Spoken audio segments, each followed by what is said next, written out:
Hello everyone, most welcome to join this session. आज का session start करने से पहले ये बूस्टिंग कोड देखिए। ठीक है, देखिए इस एक माँ की गुहार है, मेरा बेटा अधिकारी बनेगा। ये आप खुद को एज्यूम कर सकते हैं। यहाँ पे आप लड़की या लड़का जो भी है, आपको खुद एज्यूम करके अपने आप को बूस्ट कर सकते हैं। ठीक है, कि मम्मी पापा से बढ़ के कोई मोटिवेशन, उनके स्ट्रगल से बढ़ के कोई मोटिवेशन लाइफ में है नहीं कुछ, है ना। तो चलिए आज का सेशन इसी मोटिवेशन के साथ स्टार्ट करते हैं। आज हम देखेंगे रीजनिंग का एक सेक्शन है डाइस। ठीक है, तो इसमें हम देखेंगे बेसिक कॉन्सेप्ट और उसी के आधार पे हम कुछ क्वेश्चन प्रैक्टिस करेंगे। इसमें क्लोज और ओपन डाइस दोनों को हम ऐसे करेंगे कि आने वाले एग्ज़ाम में या फिर चाहे स्थिति जैसी भी हो, आपको उतनी दिक्कत मतलब होगी नहीं, दिक्कत क्वेश्चन बिल्कुल समझ में आ जाएंगे, है ना। तो डाइस को स्टार्ट करते हैं। सबसे पहले डाइस का थोड़ा सा मतलब जानकारी रखते हैं। ठीक है, डाइस जस्ट क्यूब की तरह होता है। क्यूब जो घन होता है ना, तो ये उसी की तरह होता है। अब देखिए इसमें ये इसको क्या कहते हैं, जो फ्रंट पे है ऐसे ही इसको बोलते हैं फलक। तो अगर एक डाइस में देखें तो 6 फलक होते हैं। कितने? 6 फलक होते हैं। और जैसे क्यूब में होता है कोन, तो वैसे इसमें भी कोन।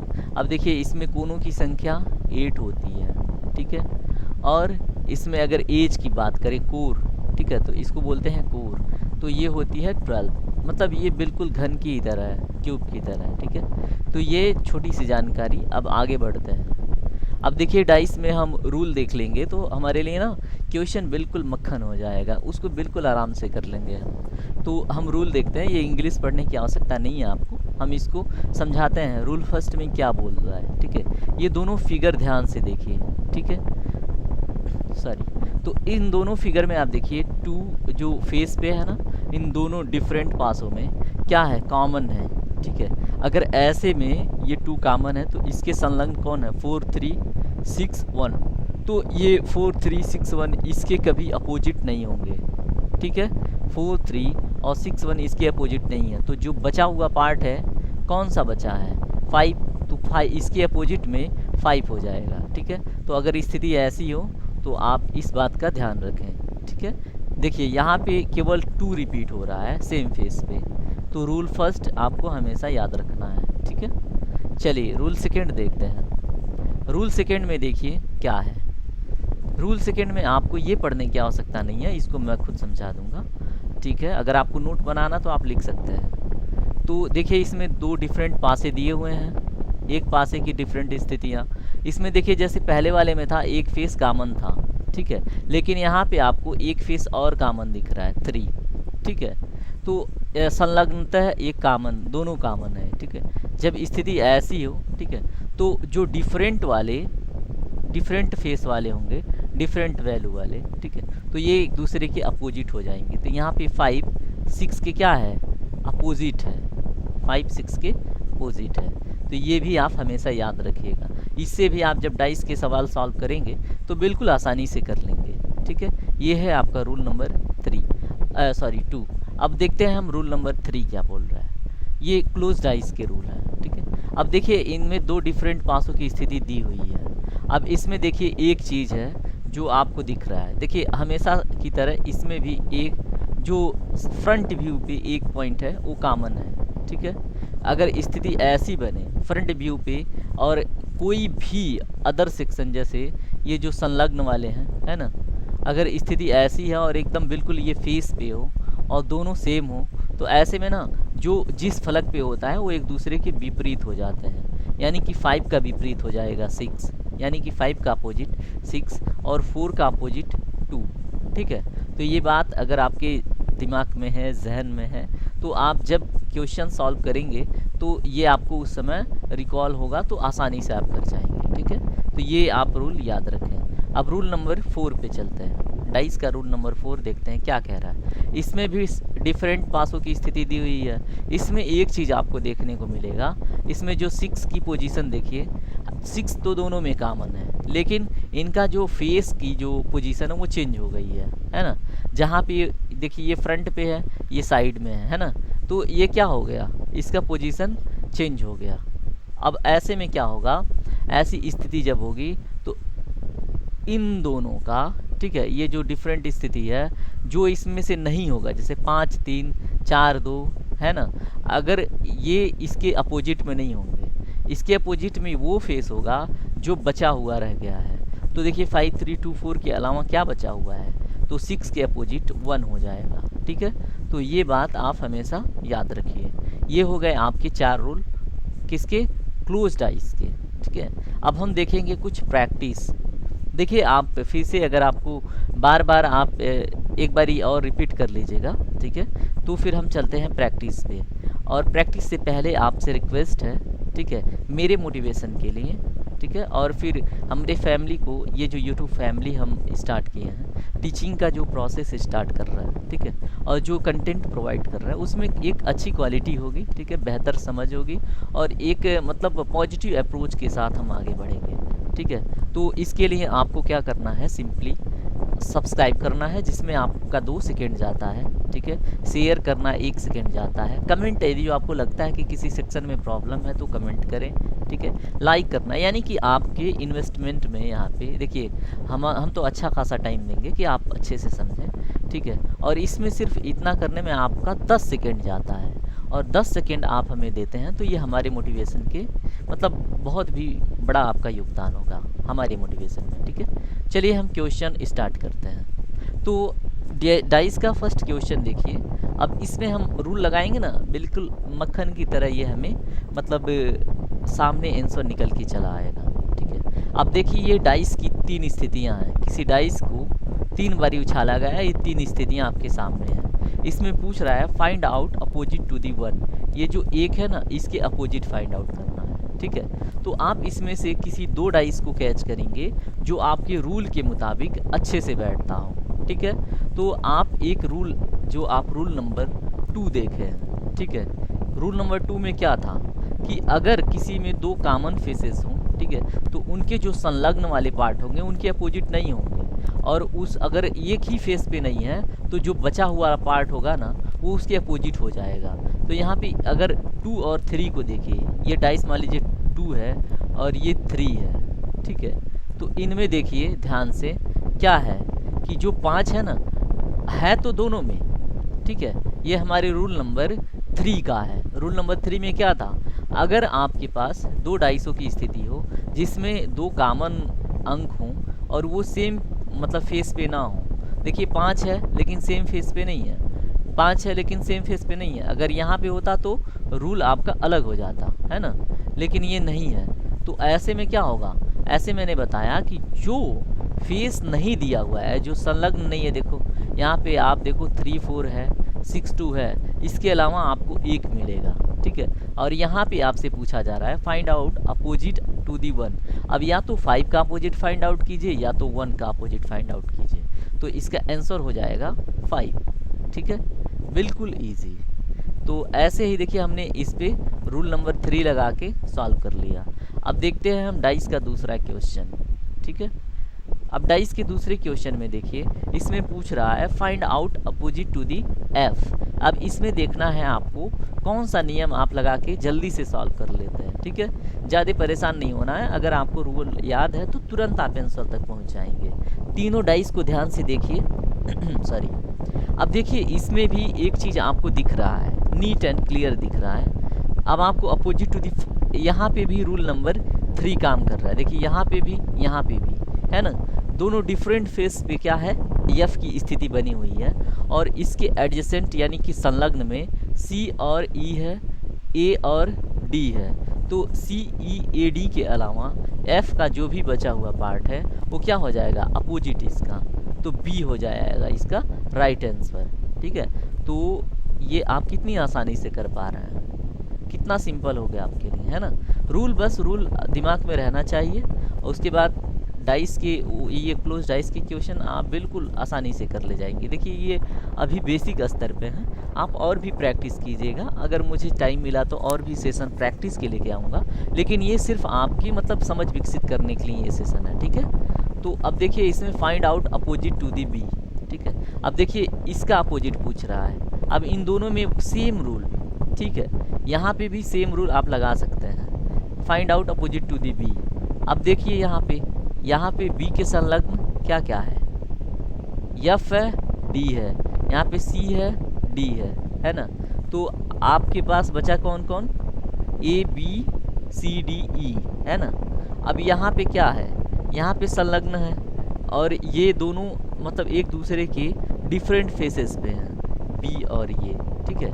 अब इसमें और भी स्थितियाँ देखिए, चार डाइस दिए हुए हैं, तो यहाँ पे देख लीजिए एफ और डी और सी और डी तो नहीं होगा बी के अपोजिट। इतना तो आपको पता चल गया कि सी डी एफ नहीं है, सी डी एफ नहीं है, तो बचा क्या, सी डी ई और ए बचा, है ना, ई और ए बचा। अब देखिए यहाँ पे आपको कन्फ्यूजन हो सकता है, अगर बी का अपोजिट सी डी एफ नहीं है तो सी डी एफ ये किनका अपोजिट हो सकता है, एक दूसरे के अपोजिट होगा। अब यहाँ पे देखिए एक चीज़, अब यहाँ पे आपको मैं समझा रहा हूँ, देखिए अगर ये दोनों एक दूसरे के संलग्न आ गए तो एफ डी का अपोजिट होगा नहीं, कभी नहीं होगा, ठीक है, एफ डी का अपोजिट नहीं होगा। अगर यहाँ पे क्या आ गया, बी को तो अभी हटा ही दीजिए, हमें बी का ही काउंट करना, सी और डी एक साथ आ गया तो सी का अपोजिट डी नहीं होगा, है ना। अब देखिए यहाँ पे और भी स्थितियाँ देखिए, अगर आप अब और अपने रूल में ही जाके देखिए, ठीक है, C D E, C D E, C C D B E A, है ना। यहाँ पे देख लीजिए, अगर यहाँ पे अगर आपको पता चले बी डी और ई डी क्या है, कॉमन है, तो सी के अपोजिट यहाँ पे आपको क्या मिल रहा है, एक ए की प्रोबेबिलिटी बन रही है और किसकी प्रोबेबिलिटी बन रही है, एफ की प्रोबेबिलिटी बन रही है। यानी कि यहाँ से आपको क्या पता चल रहा है, सी के अपोजिट में ए और एफ होंगे। यहाँ पे आपको क्या पता चल रहा है, इन दोनों को मिला के बी के अपोजिट में कौन कौन हो सकते हैं। यहाँ से तो आपको बी बी और क्या है सी, यहाँ से सी, इन दोनों के हिसाब से ए और एफ मिल रहा है, इन दोनों के हिसाब से इन दोनों का कंपैरिजन करें तो आपको क्या मिल रहा है, एफ डी तो निकल गया, बी के संलग्न तो होगा नहीं, और यहाँ पे मैंने सी के अपोजिट में, अच्छा सॉरी, यहाँ पे हमें देखना है, हमें फाइंड आउट करना है बी के अपोजिट, है ना। और यहाँ सी के ए एफ की यहाँ पे वो है संभावना, और बी के अपोजिट हमें काउंट करना है, तो बी के अपोजिट में एफ डी होगा नहीं, एफ डी नहीं होगा, सी डी नहीं होगा, तो पॉसिबिलिटी किसकी बन रही है, ए की और ई की, यहाँ पे भी पॉसिबिलिटी बन रही है ना। अब हम आएंगे यहाँ पे, देखिए ए सी बी, अब देखिए ए और सी जब एक साथ हो गए, ठीक है, संलग्न हो गए, तो ये अपोजिट कभी नहीं होंगे, ठीक है, तो इसकी पॉसिबिलिटी इसके साथ ख़त्म। अब बचा है क्या, एफ बचा है, ठीक है, एफ, ठीक है, यहाँ पे आपका बच गया है एफ, तो एफ की पॉसिबिलिटी सी के साथ हो सकती है इन दोनों का तुलना करके, ठीक है। तो सी अगर एफ की पॉसिबिलिटी में चला गया, सी किसके में चला गया, एफ की पॉसिबिलिटी में। और भी देखिए कुछ एलिमिनेट हो रहा है क्या, सी ई का नहीं हो सकता, सी यहाँ पे देखिए ए और ई की, बी और ए की स्थिति यहाँ पे संलग्न है, तो बी और ए की हो नहीं सकती, तो बी के अपोजिट यहाँ पे कौन होगा। अगर देखिए बी और ए संलग्न हो गए इस वाले डाइस में, तो यहाँ पे ए की पॉसिबिलिटी बन रही थी, तो ए तो निकाल दीजिए क्योंकि संलग्न हो गए। अब बी की पॉसिबिलिटी में बचा सिर्फ ई, है ना। ये थोड़ा सा लंबा है, तो इसे आप ऐसे बिल्कुल सॉल्व कर सकते हैं। देखिए इसमें हमने अभी देखिए ये हमारा आंसर ई निकल के चला आया, लेकिन अब इसको हम फिर से दोबारा से आपको समझाने की कोशिश करते हैं, ठीक है। यहाँ पे देखिए हमने पहले क्या किया, यहाँ से बी और बी, ये इस पे रूल नंबर 3 लगाया, ठीक है। रूल नंबर 3 लगाने के बाद हमें क्या दिखा कि अपोजिट फेस में है लेकिन दोनों में कॉमन है, ठीक है, और डी भी है और डी भी है, और डी और डी सेम फेस पे है। अगर सेम फेस पे हो और बी भी अपोजिट फेस पे हो, ऐसी स्थिति अगर हो, तो एफ और सी क्या होते हैं, एक दूसरे के अपोजिट हो जाते हैं। ये नियम हम देख चुके हैं, ठीक है। तो एफ इक्वल टू सी हो गया, ठीक है। अब यहाँ से जब एफ इक्वल टू सी हो गया तो हमें बी के साथ इसकी पॉसिबिलिटी तो बिल्कुल नहीं दिखती, ठीक है।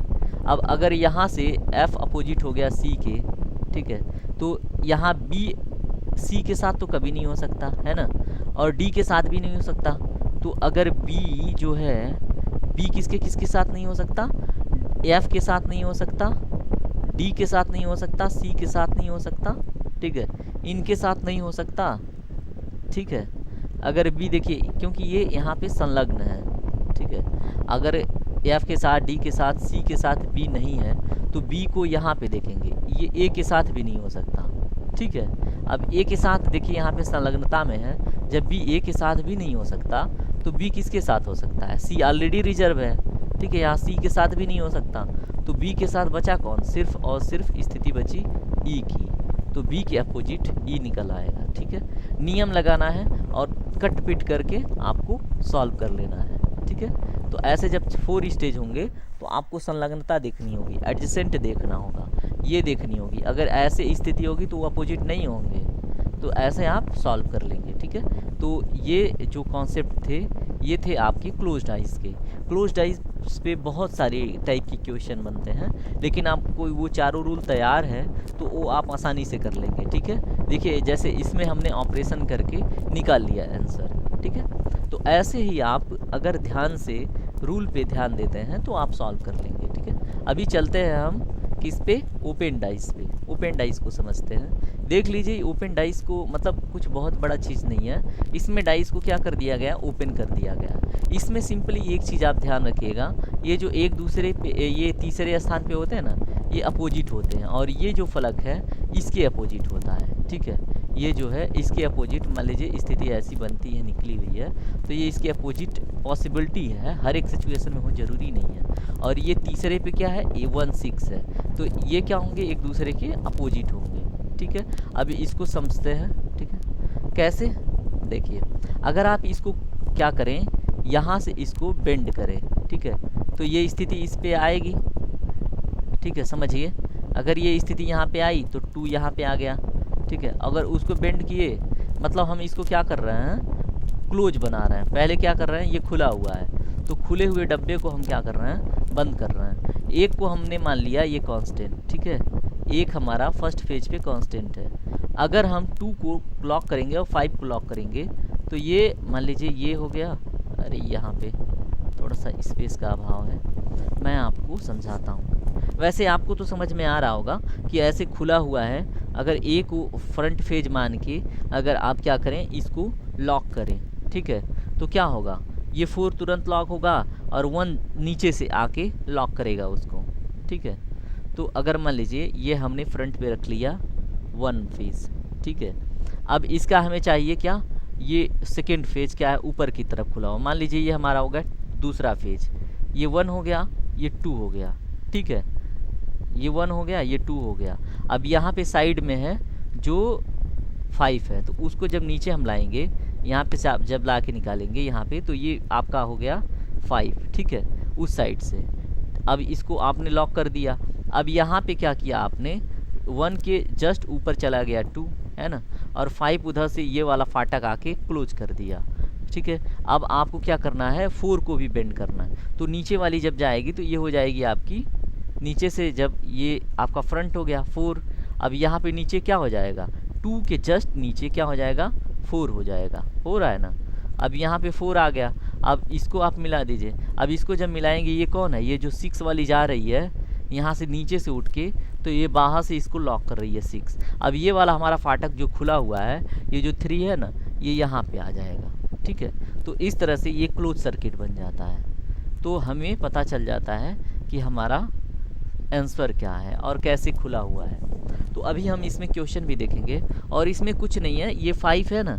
अब इसको जब हम लॉक करेंगे, चारों तरफ से फाटक बंद करेंगे, ऐसे मान लीजिए ऐसी स्थिति है, खुला खुला है, अगर लॉक करेंगे तो ये 5 के जस्ट अपोजिट ये जो तीनों सिंबल है ना, हच, स्क्वायर, क्रॉस और ये सर्किल, तो ये जाके कैसे जुड़ते हैं, मान लीजिए ये नीचे से जाता है, ये ऊपर से जाता है, तो ये ऊपर से गया, तो ऊपर से गया तो क्रॉस बना दिया, ये नीचे से उधर से आएगा तो यहाँ पे आके क्या बनाएगा, हच बनाएगा, है ना।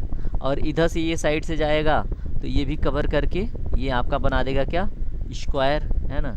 और इधर से ये आपका है, इसको बंद कर दीजिए, यही लाके तो ये आ गया गोला, है ना। और ये सीधे अपोजिट है किसके, 5 के, ठीक है। तो ये है आपका मतलब थोड़ा सा मतलब इजी है ये क्लोज्ड है इसके कंपेरिजन में, मतलब इसमें सारे फ्रंट आपको मिले हुए हैं सामने। तो अब इस पे देखिए, अब हम जब क्वेश्चन करेंगे ना तो और अच्छे से ये समझ में आएगा। तो चलिए क्वेश्चन करते हैं। इसमें देखिए आपको बताना है, इसमें find out the closed ice आपको दिया है एक ओपन डाइस दिया हुआ है, ठीक है। अब इसमें आपको क्लोज डाइस सर्च करना है, ठीक है। अब देखिए जैसा मैंने रूल बताया था, 6 के अपोजिट होगा 4, 3 के अपोजिट होगा 5, 2 के अपोजिट होगा 1, ठीक है। ये क्या है, अपोजिट है। अब देखिए यहाँ पे कहाँ पे नियम भंग हो रही है, देखिए अब यहाँ पे नियम भंग देखिए, अगर संलग्न एक साथ आ रहे हैं तो अपोजिट नहीं होंगे, ठीक है।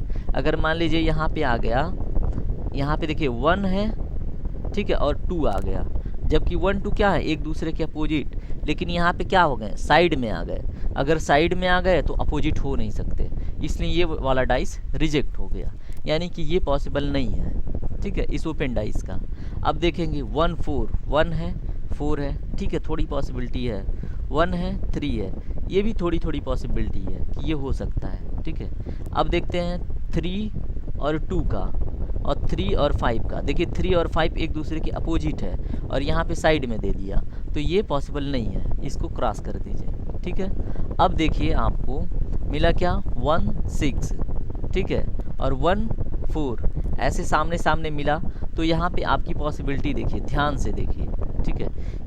अब इसमें आपको देखना है कि इन दोनों में से कौन सा है इसका, ठीक है, कि कौन कौन सी पॉसिबिलिटी है इस डाइस को बनाने की और रखने की।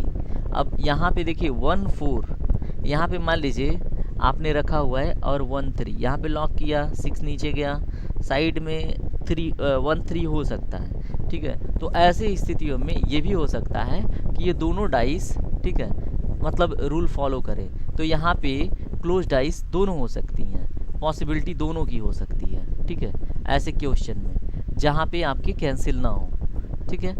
वैसे ऐसे ही क्वेश्चन इसमें बनते हैं जिसमें रिजेक्ट करके हमें आंसर के करीब जाना होता है, ठीक है। अगर इसमें एक चीज़ और देखें, 3 5 है, 6 3 है, तो 3 5 और 6 3 ये कहीं पे मिल नहीं रहा है। 6 3 6 आपके हो गया 4 के अपोजिट, अगर 6 4 के अपोजिट है तो ये साइड में आएगा नहीं, है ना, तो ये आपका रिजेक्ट हो जाएगा, ठीक है। 6 अगर 4 के अपोजिट है तो ये साइड में नहीं आएगा, तो आपकी बेटर पॉसिबिलिटी क्या है, 1 3 4, ये हो जाएगा आपका आंसर, ठीक है। यानी कि इसकी यही है, क्योंकि ये 6 4 एक दूसरे के साइड में हो गए, 6 4 जब साइड में हो गए तो पॉसिबिलिटी ख़त्म, ठीक है। तो ऐसे क्वेश्चन आप सॉल्व कर लेंगे, ठीक है। अब देखते हैं हम नेक्स्ट क्वेश्चन। नेक्स्ट क्वेश्चन में क्या कह रहा है, इसमें आपको बताना है find out the possible number of dice, जो क्लोज डाइस दिया हुआ है ना, अब उसमें सर्च करना है कि इसमें कितने की पॉसिबिलिटी है, कितने डाइस इसमें ऐसे हैं जो बन सकते हैं, ठीक है। तो सेम प्रोसेस है, लगभग बिल्कुल सेम है, बस आपको ध्यान देना है। देखिए जैसा मैंने समझाया था, 2 4 के अपोजिट है, 1 6 के अपोजिट है, ठीक है। अब जब स्थिति ऐसी है तो अब देख लीजिए 2 4 के अपोजिट, अगर 2 4 के कहीं संलग्नता में है तो कैंसिल हो जाएगा वो डाइस। देखिए यहाँ पे एक दूसरे के साथ है तो ये पॉसिबल नहीं है, ये कैंसिल हो जाएंगे, ठीक है। तो बी को तो निकाल दीजिए, ठीक है। तो ए एंड बी ऑप्शन है, तो ए एंड बी तो रिजेक्ट हो गया, है ना। अब देखिए A B C and D, ये भी रिजेक्ट हो गया क्योंकि बी तो साफ गलत है। अब देखिए 1 एंड 6 कहीं एक साथ आ रहे हैं क्या, 1 एंड 6 यहाँ पे एक साथ आ रहे हैं, तो इसको भी रिजेक्ट कीजिए, है ना। तो 1 एंड 6 यानी डी निकल गया, ये तो साफ निकल गया, बचा क्या, ए और सी। अब देखिए 1 3, अब यहाँ पे 1 5 और 3 और 5, 3 और 5 क्या होंगे, एक दूसरे के अपोजिट होंगे, 3 और 5 एक दूसरे के क्या होंगे, अपोजिट होंगे। जब स्थिति ऐसी है 3 5 की, तो अब यहाँ पे आप क्या कीजिएगा, बताइए क्या कीजिएगा। उधर से 2 क्लोज कर दिया, इधर से 5 क्लोज कर दिया, इधर से जाकर 4 क्लोज किया, 6 क्लोज कर दिया। अब 6 क्लोज जब किया तो आपका बचा क्या, 3 और 5 के अपोजिट में, अगर सिर्फ 3 और 5 एक साथ आ गया तो ये तो कैंसिल हो गया ना, ये तो कैंसिल हो गया। अब बचा क्या, केवल सिर्फ सी, तो 1 3 4 की पॉसिबिलिटी है, ठीक है, ये तो कैंसिल। अब देखिए ये बचा केवल सी, इसका हो जाएगा राइट आंसर, ठीक है। सॉरी, उम्मीद है कि आपको समझ में आ रहा होगा, ठीक है। अभी देखते हैं हम नेक्स्ट क्वेश्चन। देखिए ये मैंने ऐसे ही उठा लिया था डायरेक्ट गूगल से, तो इससे भी समझिए, क्योंकि इसमें ABCD करके दिया है, उसमें न्यूमेरिक्स दिया हुआ था, तो इसमें आपको जवाब देना है कि मतलब क्या सही है, ठीक है। अब इसमें भी सेम प्रोसेस, अब सेम प्रोसेस लगा के आप सॉल्व कीजिए। वहाँ पे नंबर थे, यहाँ A B C D letter दे दिया है, यहाँ पे सी के डी अपोजिट होगा, ए के ई अपोजिट होगा और बी के एफ अपोजिट होगा। अब बिल्कुल आप समझ चुके हैं, ठीक है। तो आपसे ये बिल्कुल बन जाएगा। अब देख लीजिए कौन कौन एलिमिनेट हो रहा है। ए के साथ ई दे दिया तो एलिमिनेट हो गया। अब यहाँ पे देखिए सी के साथ डी दे दिया तो ये भी एलिमिनेट हो गया। अब बचा ए बी डी। अब ए बी डी देख लीजिए, ए बी डी की पॉसिबिलिटी थोड़ी सी बन रही है। और यहाँ पे देख लीजिए क्या है, सी और डी एक साथ दे दिया तो ये भी कैंसिल हो गया। तो बेटर ऑप्शन हो गया सी। तो ये हो गया आपका आंसर। कितना आसान है, अगर आप समझ पाए हैं तो बिल्कुल आसान है। यहाँ पे कैंसिल मैं किस बेसिस पे कर रहा हूँ कि अगर सी और डी एक अपोजिट है, ठीक है, तो यहाँ पे सी डी एक साथ नहीं हो सकते, ठीक है। अगर सी डी एक दूसरे के अपोजिट हैं तो सामने कैसे हो सकते हैं, एक दूसरे हम उनको एकदम बिल्कुल सेम नज़र से कैसे देख सकते हैं, है ना। तो ठीक है, तो ये पॉसिबल है नहीं डाइस, तो यही बेटर ऑप्शन है, ठीक है। तो चलिए नेक्स्ट क्वेश्चन देखते हैं। अब ये देखिए थोड़ा सा डिफ़िकल्ट है, इस क्वेश्चन को मैंने खुद फ्रेम करा है अच्छे से। तो इसमें आपको क्या बताना है, find out the anti clockwise order from given figure when it count as a close dice, ठीक है। अगर ये ओपन डाइस को आप क्लोज डाइस के रूप में काउंट करते हैं तो आपको बताना है इसमें से एंटी क्लॉकवाइज ये जो फिगर दिए हुए हैं कौन से सही होंगे इस क्वेश्चन से, ठीक है। तो इसको सॉल्व करने का सिंपल तरीका, ठीक है। यहाँ पे देखिए 5 के अपोजिट अभी मैंने जब कॉन्सेप्ट बताया था तो बताया था कि ये जो ऊपर से जाके ये फ्लॉक होंगे ना, तो ये जो इमेज बनाएंगे वो क्या हो जाएगा, इसका अपोजिट हो जाएगा, ठीक है। आप खुद एक बारी कोशिश कीजिएगा, ऐसे टाइप के क्वेश्चन अगर बने तो आपको एग्ज़ाम में छोड़ना नहीं है, ठीक है, उनको करना है। तो अगर आप ऐसे 5 के अपोजिट डाइस अगर इसको क्लोज करते हैं तो 5 के अपोजिट में आएगा वो, तो यहाँ पे अपोजिट में आ रहा है, क्लोज डाइस के रूप में आ रहा है, तो फिर कैसे अरेंज होगा, ये ऐसे गया 4, फिर उधर से लॉक होके ये आएगा तो ऊपर चला जाएगा आपका हच की पोजीशन चली गई ऊपर से, यानी कि इस टाइप से पोजीशन इसकी हो गई, ठीक है। क्योंकि ये नीचे से जब लॉक होगा तो इसकी पोजीशन पीछे से ऊपर आ जाएगी, ठीक है। अगर ये क्रॉस देखें तो क्रॉस सामने से जाएगा, ऐसे लॉक हुआ फिर सामने से ये लॉक होगा, तो उस डाइस में उस तरफ से देखेंगे मतलब उस फेज पे तो क्या हो जाएगा, ये सामने से होगा, यानी कि क्रॉस ये सामने से आपका पड़ेगा, ठीक है। ये तो दोनों की पोजीशन नहीं चेंज होगी, ठीक है। तो ये आपका स्क्वायर ही रहेगा और ये आपका क्या है, ये आपका सर्किल ही रहेगा। अब एंटी क्लॉकवाइज में पूछ रहा है तो ऐसे घुमा दीजिए, ठीक है। तो पहले हच, तो हच आपको मिल गया, पहले में ही मिल गया, हच के बाद क्रॉस के बाद ओ, तो ये आपका हो जाएगा राइट आंसर, ठीक है। तो ये रहा आपका आंसर। अभी देखते हैं, देखिए ये सेशन यहीं तक, क्योंकि हमारा ओपन डाइस और क्लोज डाइस हमने खूब अच्छे से समझ लिया, क्वेश्चन भी कर लिए, ठीक है। जय हिंद। और देखिए आपकी जिम्मेदारी है कि हमारी मोटिवेशन के लिए आप अपने दोस्तों में शेयर करें, ठीक है, लाइक करें, कमेंट करें, आपको अच्छा लगता है। अगर आपको लगता है कि किसी विषय पे वीडियो बनानी चाहिए तो आप हमें कमेंट सेक्शन में उस टॉपिक का नाम दे दीजिए, ठीक है। अगर आपको कोई टॉपिक, किसी भी टॉपिक में कन्फ्यूजन है, जीएस जीके या फिर किसी भी सब्जेक्ट में जो आप कॉम्पिटिटिव एग्ज़ाम की तैयारी कर रहे हैं, ठीक है, उस स्तर पे मतलब नॉन टेक सेक्टर में, ठीक है, तो हम हेल्प करेंगे। मैक्सिमम टाइम ये भी हो सकता है कि आप जीएस जीके पे ही ध्यान दें, अदरवाइज टेक में भी जाते हैं तो उसे भी डील कर लेंगे, लेकिन ठीक है। धन्यवाद, आपका दिन शुभ हो, ठीक है। हमसे जुड़िए, हमारी फैमिली से जुड़िए। ये तो फैमिली हमने क्रिएट करा है, इस पर अगर आप बेटर मतलब परफॉर्म करते हैं तो